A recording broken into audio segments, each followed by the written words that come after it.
Good morning students, I welcome you all to my today's lecture which is on Art and Architecture of Delhi Sultanate.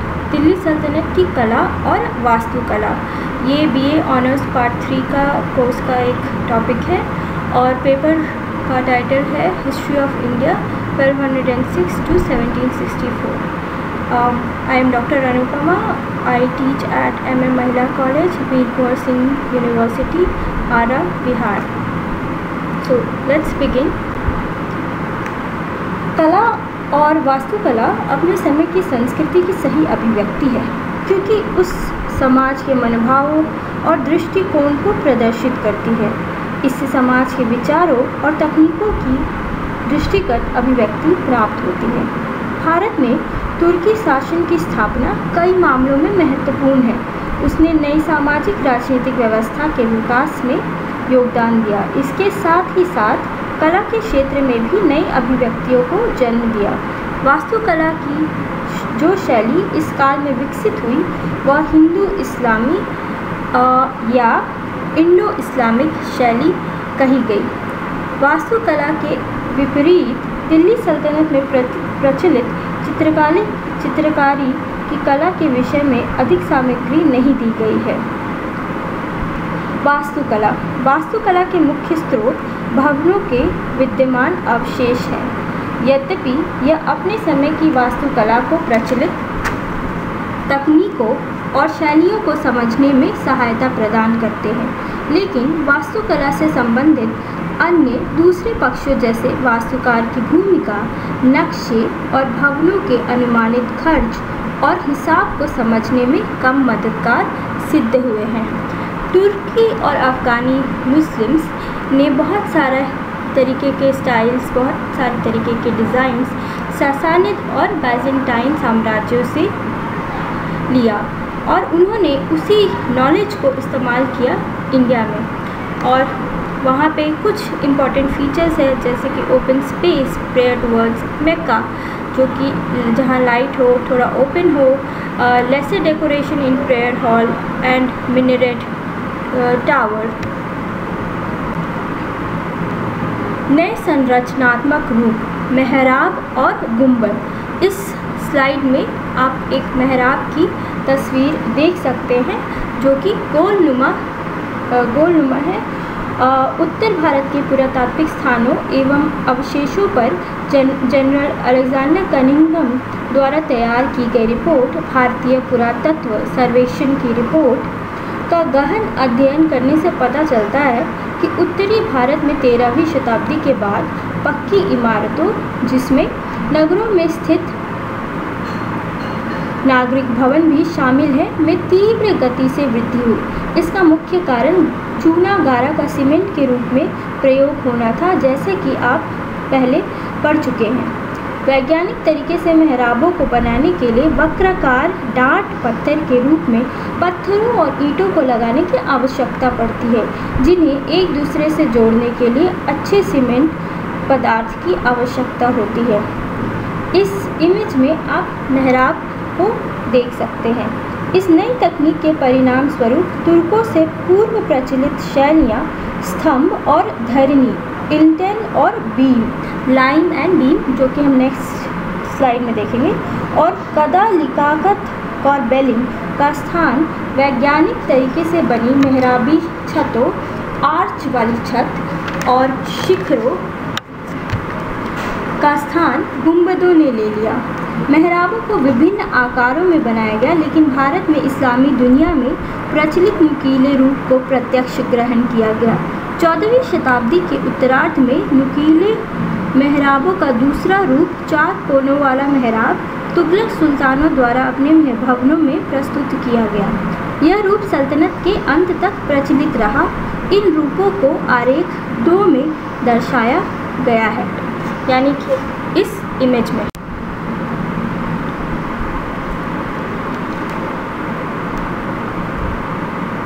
इस्लामी दुनिया में नुकीले मेहराबों का प्रयोग इसके टिकाऊपन और निर्माण को आसानी की वजह से पहले ही अपनाया गया था। नुकीले मेहराब बनाने का सामान्य तरीका था केंद्र में कम वजन और इसके ऊपर ईंट की एक परत लगाना। ये परत दूसरी चपटी ईंटों की पतली परत को आधार प्रदान करती थी, जिस पर मेहराब के विकर्णी डांट पत्थर को गारे से जमाया जाता था। ये ईंट की दोहरी परतें आवश्यकता पड़ने पर मेहराब के लिए स्थायी कवच का काम करती थी।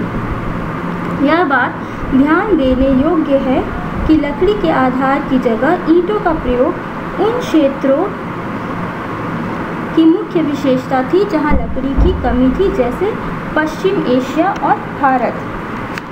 पक्की इमारतों के प्रयोग बहुयात हुआ करते थे। नींव खुरदरे और छोटे कंकरों से भरी गई अथवा उपलब्धता के अनुसार नदियों के चिकने पत्थरों का प्रयोग किया गया। पर्सी ब्राउन ने लिखा है, खलजी कालीन में भवनों में पत्थरों को जोड़ने के लिए एक नए तरीके का प्रयोग किया गया। इसमें दो पत्थरों को अलग तरह से लगाया गया, शीर्ष और फैलाव, हेडर्स एंड स्ट्रेचर्स। इस शैली का प्रयोग आगामी भवनों में भी किया गया और ये शैली मुगलों की भवन निर्माण तकनीक की विशेषता बनी।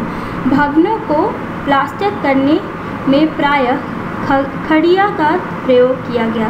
चूने के प्रयोग पानी रिसने वाली जगहों के लिए सुरक्षित किया गया, जैसे छतें, नील बनाने के लिए हॉर्स, इंडिगो वाट्स, नहरें, नालियाँ इत्यादि। बाद में लगभग 15वीं शताब्दी के आसपास जब गजकारी का कार्य स्टुको वर्क आम प्रचलन में आ चुका था, तो दीवारों और छतों के प्लास्टर के लिए खड़िया मिट्टी के गारे को वरीयता दी गई, जैसा कि आप इस चित्र में देख सकते हैं।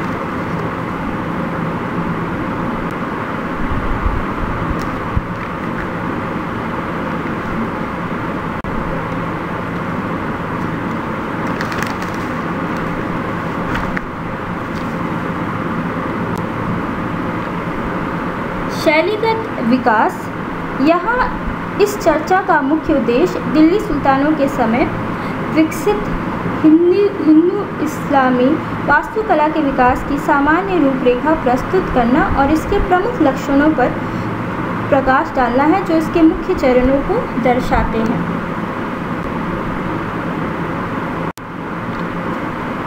प्रारंभिक रूप। इस स्लाइड में आप देख सकते हैं कि कौन कौन से समय काल के बारे में हमें पढ़ना है। स्लेव डायनेस्टी यानी कि गुलाम वंशावली, खलजी डायनेस्टी, तुगलक डायनेस्टी और लोदी डायनेस्टी।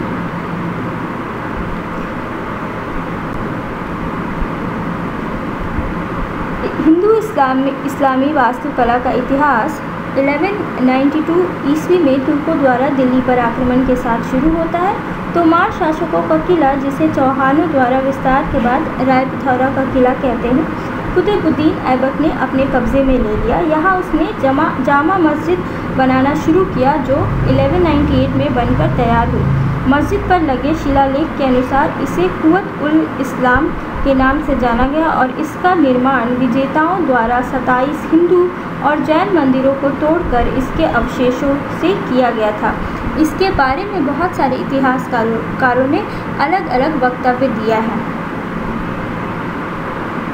पुनः सन 1199 ईस्वी में मस्जिद के पूजन स्थान के सामने एक बृहद आवरण एक ऊंची मेहराब के साथ बनाया गया।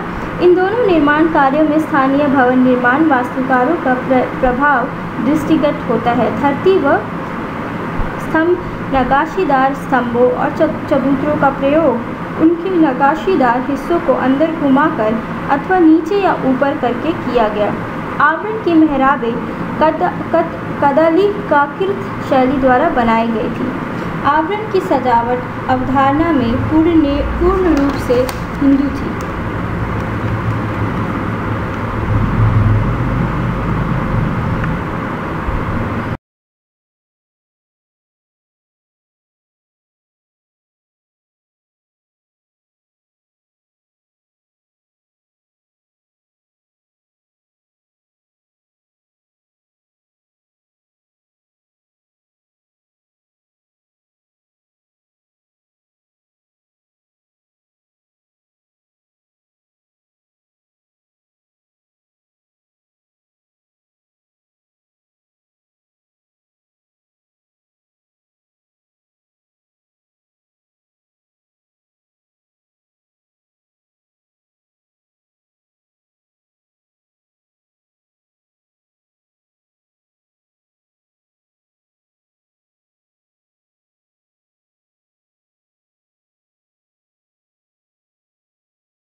लेकिन हिंदू वास्तुकला के लिए गए तत्वों को शीघ्र ही निकाल दिया गया और परिपक्व हिंदू इस्लामी शैली में उनके थोड़े बहुत अवशेष बाकी रहे।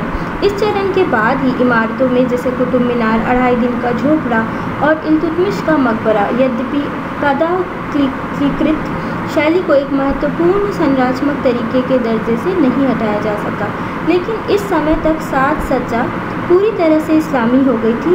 इस संबंध में इल्तुतमिश के मकबरे, जो अब नष्ट हो गया है, कि गुंबद नुमा छत में प्रयोग किए गए सिद्धांत विशेष रुचि के हैं।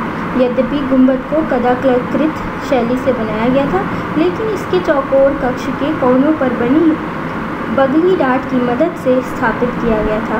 पर्सी ब्राउन के अनुसार शायद यह भारत की संक्रमण काल की समस्याओं के समाधान की दिशा में पहला कदम है।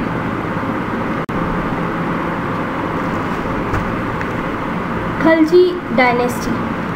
खलजी वास्तुकला के साथ साथ कुतुब परिसर में अलाई दरवाज़ा और निज़ामुद्दीन में जमात खाना मस्जिद में वास्तुकला शैली की एक विशेष परिवर्तन की झलक दिखाई देती है।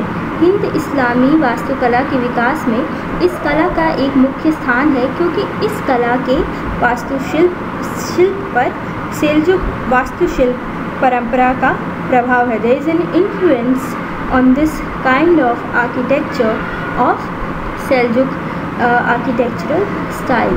सेल्जुक एक तुर्की जाति है जिसने मध्य एशिया और एशिया माइनर पर 11वीं-13वीं शताब्दी में शासन किया था। साथ ही इसमें संरचना संबंधी कुछ विशेषता भी विकसित हुई, जिन्हें बाद में प्रयुक्त शैलियों में ग्रहण किया गया।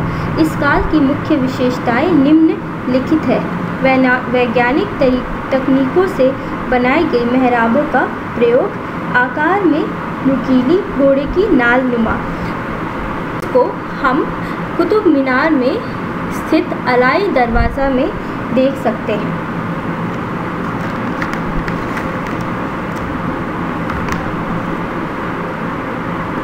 नए पक्के अभ्राग का उदय, जिसने संकीर्ण शीर्ष तथा दूसरी ओर विस्तार स्ट्रेचर्स के लिए बहुत अधिक जगह थी, पुनः एक सेल्जुक विशेषता, साथ ही सुसज्जा की विशेषता जैसे सुलेखन लेखन कला, ज्यामिति व अरबस्पेस्क आदि का उपयोग अतिरिक्त मात्रा में होने लगा।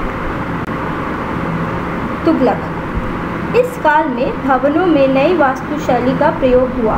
अवशेषों के आधार पर कहा जा सकता है कि इस वंश के सिर्फ प्रथम 3 शासकों ने ही वास्तुकला में अपनी रुचि दिखाई। इस समय की वास्तुकला को 2 भागों में बांट सकते हैं। पहला समूह गियासुद्दीन और मोहम्मद तुगलक की वास्तुकला से संबंधित है और दूसरा फिरोज तुगलक से।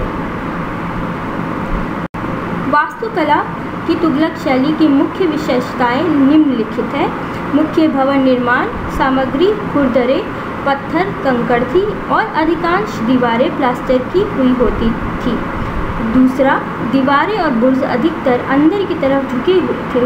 इसे कोनों पर प्रखर रूप से देखा जा सकता है और ये आप इस स्लाइड में देख सकते हैं गियासुद्दीन तुगलक के मकबरे में। 4 कोनों वाली नई मेहराब के समीप और शायद प्रयोगात्मक प्रयोग ने इसके आधार के लिए धरनी की आवश्यकता को आवश्यक बनाया। इस तरह की मेहराब धरनी शैली का सम्मिश्रण तुगलक शैली की मुख्य विशेषता थी।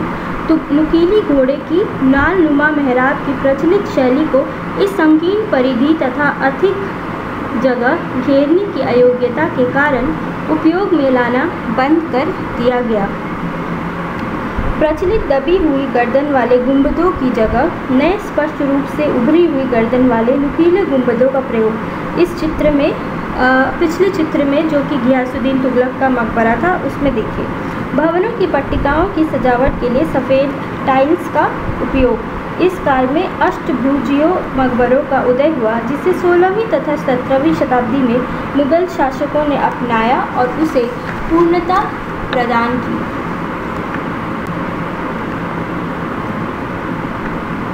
अंतिम चरण सैयद और लोदी वंशावली।